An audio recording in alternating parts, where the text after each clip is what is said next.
কলকাতা মহানগরী তিলোত্তমার বুকে আরজিকর মেডিকেল কলেজ এবং হসপিটালের সেমিনার রুমে সেদিন গভীর রাতে কী ঘটেছিল, যা নিয়ে গোটা রাজ্য এমনকি পুরো দেশে উঠল আন্দোলনের ঝড়। বেরিয়েছে পরপর দুটো ভাইরাল গোপন ভয়েস রেকর্ড, যা শুনে কেঁদে উঠবে আপনারও হৃদয়, প্রশ্ন জাগবে মনে, এ কোন সমাজে বাস করছি আমরা। ভয়েস মেসেজ আপনাদের শোনাই। এত কষ্ট হচ্ছে ভিতরে যে হসপিটালে বসে থাকতে পারছি না, আমাদের সব ডাক্তাররা সবাই খুব ডিস্টার্বড। আজকে তো ওপিডি বন্ধ রাখা হয়েছে। অ্যাকচুয়ালি যেটা ঘটেছে সেটা হচ্ছে, আমি শুনে তো বিশ্বাস করতেও নিজেকে কেমন লাগছে রে। প্রত্যেকটা আমাদের ওয়েস্ট বেঙ্গলের প্রত্যেকটা মেডিকেল কলেজে, বিশেষ করে কলকাতার সরকারি মেডিকেল কলেজগুলোর প্রিন্সিপালরা, ডিপার্টমেন্টাল হেডরা, প্রিন্সিপালরা বিশেষ করে, তারা পাশ করানোর জন্য স্টুডেন্টদের কাছে রীতিমতো টাকা নেয়। যেসব স্টুডেন্টরা, ইন্টার্নরা, পিজিটিরা যারা ভালো করে ক্লাস করে না বা থিসিস তারা জমা দেবে, পিজিতে তো থিসিস জমা দিতে হয়, তো যারা এমবিবিএস ফাইনাল পাস করবে না, সাপ্লি পাইয়ে দেবে, ইন্টার্নের কমপ্লিশন দেবে না, ইন্টার্ন হওয়ার পর কমপ্লিশন না দিলে তারা রেজিস্ট্রেশন নাম্বার পাবে না, এই সমস্ত ভয় দেখিয়ে টাকা পয়সা নেয়। সমস্ত জায়গাতেই এটা আছে। এর মধ্যে সব থেকে নিকৃষ্ট থেকেও নিকৃষ্টতম হচ্ছে সন্দীপ ঘোষ, প্রিন্সিপাল, যে তোর আমাদের কি বলে আরজিকর মেডিকেল কলেজে। সেখানে ভাব যে ওনার একটা বিশাল নেক্সাস ছিল, যাতে উনি বেশ কিছু ইন্টার্ন, হাউস স্টাফ এদেরকে দিয়ে ওই নেক্সাসটা চালাতেন। তারা ওখানে একটা সেক্স র্যাকেট চালাতো, তারা একটা ড্রাগ র্যাকেট চালাতো। ড্রাগ র্যাকেট মানে ওই যে ওটাতে বলেছে না, ড্রাগ মানে শুধু ওই হেরোইন আর ব্রাউন সুগারের ড্রাগ খাওয়া বা মদ খাওয়া নয়। ড্রাগ মানে হচ্ছে যে কম দামি, কম টাকায় যে ওষুধ পাওয়া যায়, যে ওষুধ না জল ভগবান জানে, সেই ওষুধের কোটি কোটি টাকায় যে টেন্ডার বেরোতো, তার সেই ওষুধ নিয়ে ওষুধ কোম্পানিগুলোর কাছ থেকে কোটি কোটি টাকা, সেই সমস্ত টাকার একটা বড় অংশ যেত পার্টি ফান্ডে। বুঝতেই পারছিস তাহলে। সেই জন্য পার্টির একদমই কাছের উনি, পার্টির মানে একদম খোদ ওপর লেভেলের, একদম আসল জায়গাকার কাছে। তো এবার উনি এই যে নেক্সাসটা চালাতেন, তাতে রীতিমতো কোন ইন্টার্নকে উনি পাশ করাবেন, কোন পিজিটিকে উনি থিসিস কমপ্লিট করাবেন, সেগুলো সবই ভয় দেখিয়ে টাকা নিতেন। আর তার হয়ে কাজ করতো ওই ইন্টার্ন হাউস স্টাফের একটা পুরো বড় নেক্সাস। এবার এই মেয়েটির যে পিজিটি, মেয়েটি অত্যন্ত ভালো, সে তার থিসিসটা কমপ্লিট করাবে না বলে হুমকি দিচ্ছিল। সে এটা জানতে পেরে গিয়ে বলেছিল যে আমি এরকম কোনোভাবেই মেনে নেব না, আমি এর বিরুদ্ধে আমি যাবো এবং আমি এর বিরুদ্ধে সব ফাঁস করে দেবো। তখন তাকে রীতিমতো ধমক দেওয়া হচ্ছিল। এটা চলছিল লাস্ট 6 মান্থস ধরে। 6 মাস ধরে তাকে হুমকি দেওয়া, তার প্রতি বেশি বেশি প্রথমের দিকে কি করছিল, অত্যাচার করছিল। কিরকম, বেশি বেশি করে নাইট ডিউটি দিচ্ছে, at a stress 36 hours duty, বেশি বেশি করে নাইট, বেশি বেশি করে খাটানো, এবং এগুলো সব জানে ডিপার্টমেন্টাল হেড, চেস্টের যে ডিপার্টমেন্টাল হেড সেও জানে, সিনিয়র পিজিটিরা সবাই জানে। প্রিন্সিপালের নির্দেশেই হচ্ছে এবং ওনার নেক্সাসের ছেলেমেয়েরাই কাজ করছে। তারা 6 মাস ধরে এটা করেছে। করার পরও যখন ওকে আটকাতে পারেনি, তখন কি করেছে, ওই দিনকে ওরা ঠিক করেছে, যে দিনটাতে এই ঘটনাটা ঘটেছে, সেদিন কতখানি প্ল্যান্ড এবং গট আপ গেম দেয়। সেই দিন ওই ঘরে, ওই সেমিনার রুমে প্রত্যেক দিনই 4 তলার আরো অনেকেই যারা সিনিয়র পিজিটি বা জুনিয়র পিজিটি, তারা কিন্তু বিশ্রাম নিতে যেত, অনেকেই ওই ঘরে যেত। সেই দিনকে ও একা, ওকে বলেছে তুমি ঘুমিয়ে পড়ো, ওকে একা রেখে এসেছে। বাকিরা কাউকে যেতে দেয়নি, বলেছে ওই ঘরে আজকে ঘটনা ঘটছে, কাজ হচ্ছে, ওই ঘরে কেউ যাবে না। ওই ঘরে সেই দিনকে ওর সাথে যখন খাওয়া দাওয়া করেছে বাকি 4 জন, সেই 4 জনের মধ্যে একটি মেয়ে পর্যন্ত ছিল। সে কিরকম মেয়ে চিন্তা কর, এটা ডাক্তার না জানোয়ার জানি না আমি, জানোয়ার বলেও জানোয়ারদের অপমান করা হয়, কারণ জানোয়ার সমাজে এরকম কাজ হয় না। তো ডাক্তার না কি আমি বলতে পারবো না। সেই ইন্টার্ন মেয়েটি আরেকটি ইন্টার্নের গার্লফ্রেন্ড, তো তার সাথে ওই পিজিটি মেয়েটি প্রচুর ঝগড়া হয়েছে। ঝগড়া হওয়ার পরে তারা তো হুমকি টুমকি দিয়ে চলে গেছে, দিয়ে তারা বলেছে তুমি ঘুমো। এবার ও তো আর জানে না, ভালো মনে শুতে এসেছে। তারপরে তারা গিয়ে মদ টদ খেয়েছে, 7-8 জন মিলে চড়াও হয়েছে। এবং তোরা জানিস যে প্রথমে তার হাত দুটোকে দুপাশে দুজন ধরে রেখেছে, এবং সেই কাজে সেই মেয়েটিও সাহায্য করেছে, ইন্টার্ন মেয়েটি।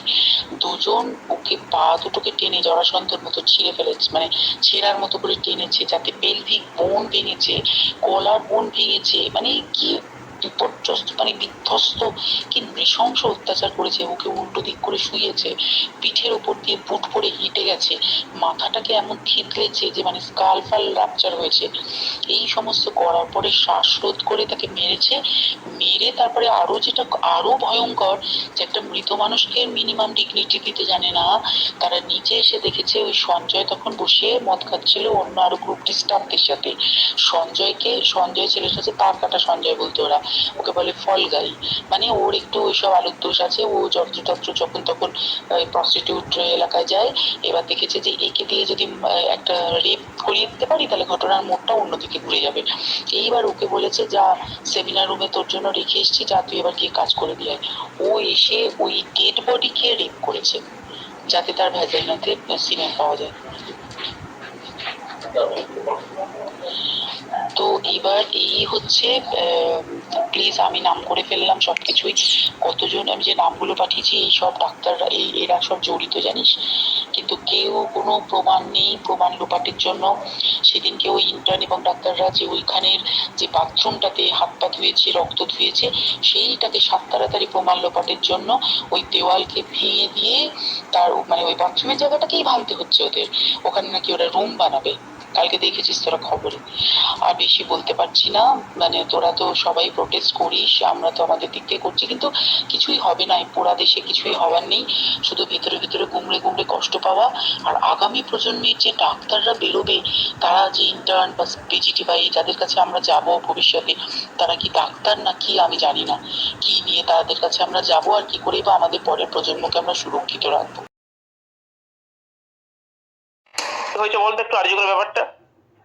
আরজিকরে গোটা মুভমেন্টটা পুরোটাই মেকি, ঠিক আছে? ওটা প্রিন্সিপালই চালাচ্ছে, অ্যান্ড প্রিন্সিপালের যারা সাকরেত তারাই চালাচ্ছে, আমাদেরকে ইয়ে করছে। মুভমেন্টের যে কোনো আলাদা ফেস হবে, অথরিটি যে কোনো স্টেপ নিচ্ছে না বা এরকম আজে বাজে কমেন্ট পাস করছে, এটার এগেনস্টে কিন্তু কিছু নেই, ঠিক আছে? এবং আমাদের উপর বাইরের লোকজন ডিপেন্ড করে এত কিছু করছে, অবভিয়াসলি ভালো লাগছে, বাট আমরা নিজেরাই সাস্টেনেবল নই, because RG Kar has a history of suppressing it's righteous movements, তোমরাও জানো দাদা। অ্যান্ড এখানে কালকে একটা ভিডিও এসেছিল যে একটা সিভিক ভলেন্টিয়ারকে অ্যারেস্ট করেছে, ওটা একটা স্কেপ গোট ছিল, ওটার সঙ্গে সঙ্গে আমরা হুইসেল ব্লো করেছি, বাট অথরিটি চেয়েছিল যে হ্যাঁ ওটাতে আমরা ভুলে যাব, কিন্তু ওরা তো জানে না যে অ্যাটলিস্ট সেইটুকু আইকিউ তো আছে যে মানুষ বুঝতে পারবে ওটা ওর পক্ষে করা সম্ভব কিনা। যে পোস্টমর্টম রিপোর্টে যেরকম ইনজুরিজ আছে দিদির, হ্যাঁ তাতে দাদা একজনের কাজ তো নয়, মিনিমাম 2 বা 3 জন। কারা হতে পারে, কি সাসপেক্ট করছিস তোর আরজিকরের ছেলেরা? আমরা দাদা সাসপেক্ট করছি এটা ইন্টার্নের কাজ, ঠিক আছে? এবং যে ইন্টার্ন তার যথেষ্ট পলিটিক্যাল ব্যাকগ্রাউন্ড আছে, তার ফ্যামিলি মেম্বারও যথেষ্ট উচ্চ পদস্থ, ঠিক আছে? নাম নিতে পারবো না কারণ আমারই সমস্যা হয়ে যাবে, বাট না নাম নিতে হবে না, একদম নাম নিতে হবে না। না দাদা সেটাই, এবং তাকে প্রোটেকশন দেওয়ার জন্যই মানে খারাপ লাগছে ভাবতে যে আমার ব্যাচমেটই এরকম করতে পারে, এবং কলেজ অথরিটি এতটা নির্লজ্জ যে তাকে সেফগার্ড করার জন্য এত কটা গেমস খেলা হচ্ছে। গোটা মুভমেন্টটা আমাদের কলেজ অথরিটি রান করছে, ঠিক আছে? একটা যদি খারাপ টাইমে তোমার পাশে কেউ এসে দাঁড়ায়, জাস্ট মেয়েটা মেয়ে কি করছে, এবং সে যখন ছড়ে যায় না, পুরো সবকিছু ভেঙে পড়ে যায়। সেটাই হবে, কাল বা পরশুর অপেক্ষা জাস্ট। আমি দাদা অ্যাজ এ ইন্টার্ন এটাই আর্জি জানাবো সবার কাছে যে আমাদের উপর ডিপেন্ড না করতে। এটা একটা মহিলা, একটা মা, একটা বোনের এরকম হয়েছে, কমন মানুষের যেন আমাদের পাশে আসে, বাকি কলেজটাও যেন আমাদের পাশে থাকে। RG Kar is doomed. আরজিকর থেকে কিছু এক্সপেক্ট করো না। ক্রাইম সিন যেখানে হয়েছে, যেখানে সাসপেক্ট লুকিয়ে আছে, সে যে কেউ হতে পারে, অথরিটির হয়তো কোনো লোক, হ্যাঁ সে অথরিটির অবভিয়াসলি হয়তো নয়, তো সেখানে আমাদের থেকে কিছু এক্সপেক্ট করো না, এটাই বলার। তোমাদের সাথে দাদা অনেক দিনের সম্পর্ক, এইটুকু দাদা বলছি, আমাদের উপর কোনো এক্সপেকটেশন রাখো না, তোমাদের মতো করে যাও, আমাদের কোনো কথাও শোনো না। মানে তোমাদের পিজিটি আজকে এসেছিল, খুব ভালো লেগেছিল যে দাদা এসছে, তো আমাদের ছেলেপিলেরাই মানে সাইড থেকে করে দিয়েছে কাজকর্ম, হাত তুলেছে, পুলিশটাও সেখানে ইয়ে করেছে।